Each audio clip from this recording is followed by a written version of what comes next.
When was the last time you stood on a chair or on a pew and looked at a familiar space from a different perspective, a different angle? Sometimes we become so transfixed on what is right in front of us that we fail to see the bigger picture. In Luke 15, we discover that Jesus has both Pharisees and sinners listening to him.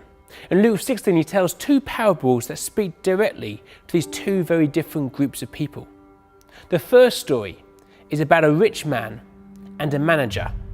It would have been great for the tax collectors who are listening. This story is about this rich man who believes that his manager is a poor steward. He wants to get rid of him, and he tells him that he's going to fire him. The manager isn't sure what to do. He can't beg, he can't do manual work.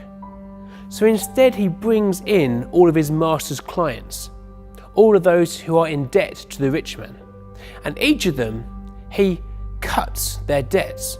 The first owes 100 measures of olive oil, but he makes it 50. The second owes 100 measures of wheat, and he makes it 80. By doing this, the manager makes friends with his master's clients, so that even when he loses his job, he has friends in high places. What's interesting is that the Jewish people were forbidden by their law for lending money at interest.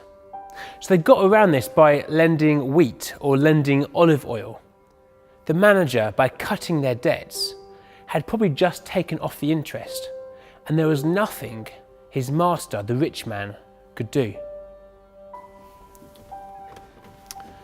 The second story is about another rich man and a beggar named Lazarus. Now, the rich man had great feasts and wore all the fashions of his day, and the poor beggar Lazarus lived by his gate. He had dogs licking his open sores, and presumably from where he was sat he could see right through to where the rich man feasted, because he longed for some of the food that would fall from his table. According to the story, both men then die, and they trade places. Suddenly the rich man is now in Hades, and he looks up and he sees Lazarus by the side of Abraham. The rich man is suffering in the heat, and he begs Abraham to send Lazarus down with a single drop of water to relieve the pain and the discomfort. Even in Hades, the rich man expects Lazarus to serve him. He just doesn't get it. Two quite challenging stories. It's important to remember that these are parables. Jesus is not encouraging us to become corrupt. He's not giving us a picture-perfect view of what eternity is going to look like.